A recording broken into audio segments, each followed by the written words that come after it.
I know everyone's sick of hearing about this guy, but sometimes you just can't help it. So Sam Harris went on the Rubin Report on Aura TV to talk to host Dave Rubin, and he defended his support for profiling Muslims at airports in an interview. Let's take a listen to some of this.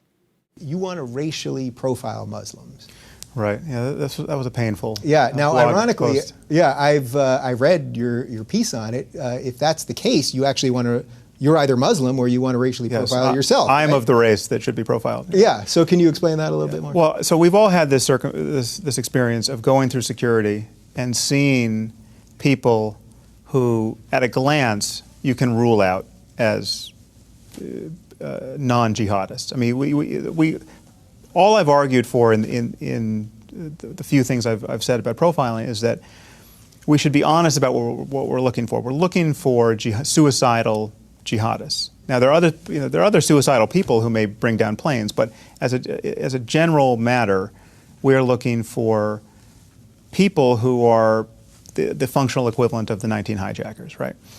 So we're not looking for 80-year-old women from Okinawa. We're not looking for little girls from Norway. If Jerry Seinfeld is going through the airport, if he gets the same search that someone who looks like Osama bin Laden does, right. That's a crazy misuse of resources. Now, there are little wrinkles here that we can correct for. It's possible to put a bomb in someone else's bag, so all bags should be searched. I mean, yes, you can think this through, but there are people who you absolutely know at a glance are not terrorists, right?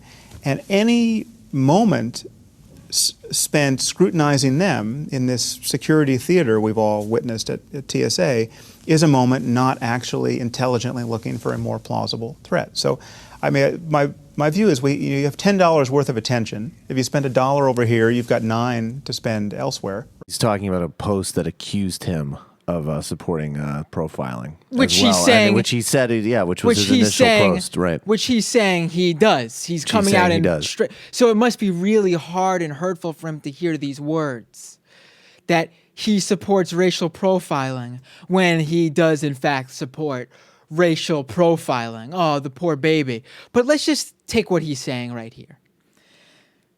You know, go take a look at those 9/11 hijackers. How were they dressed, Michael? Because I'll guarantee you they were dressed more like Jerry Seinfeld, quite literally, actually. Dressed more like Jerry Seinfeld than Osama bin Laden.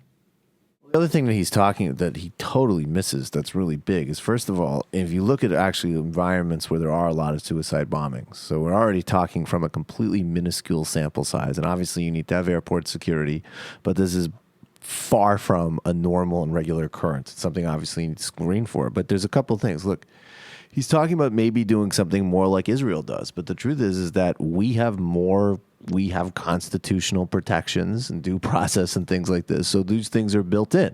You can't just profile here. The other thing that's also important is that I was going to say is that environments where there are a lot of suicide bombings, and this is actually a regular use in warfare, there are old ladies and children that detonate suicide bombings, and they're forced, and they're cajoled, and they're terrorized into doing it, or maybe they're willfully doing it themselves. So even within the parameters of his premise, he's wrong. Well, even in the parameters of, he even calls it security theater, yet he's advocating for it. It's all just really, when it comes down to it, bullshit. I mean, the best way to stop these things is to base it on intelligence and search people who can actually be carrying bombs, not just random searches. You're looking for a needle in a haystack there. It's just all theater.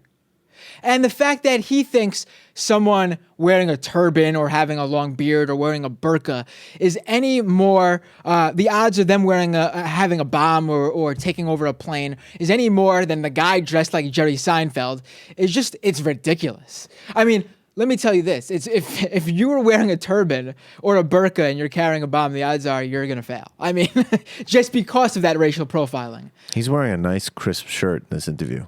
Yeah. I'll give him that. Well, there you go. So for Sam Harris fans out there, the guy knows how to wear a nice, crisp white shirt. I'll give you that for your boyfriend. Yeah. I mean, honestly, No, but I'm saying even the point, and he's probably not even saying, he probably would say, like, yes, if you hit a certain age and demographic, you could be clean shaven, whatever, wearing jeans, sure. I think, but he's saying that you should still fall under that rubric. That's the way he says that he would get pulled off of a line. But the reality is that, first of all, someone with that name is not going to get pulled off of a line. We know that. Yeah. I remember one time even traveling with an ex-girlfriend whose family was Sikh. Her last name was Samra.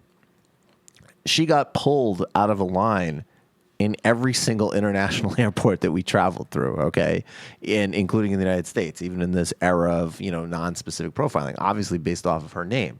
Certainly her age and educational background or whatever would not indicate that she would do something like this. So even within the parameters of what he's talking about, it's disingenuous to say he would be part of a profile. And it's also wrong in terms of, the practicalities of due process, and it's wrong in terms of who you have an eye on. Did she try dressing like Jerry Seinfeld? And thank God she didn't. Well, she was a very good dresser. That's the problem. She dressed more like Benazir Bhutto. That's the problem there. I'm just playing. That's the problem there.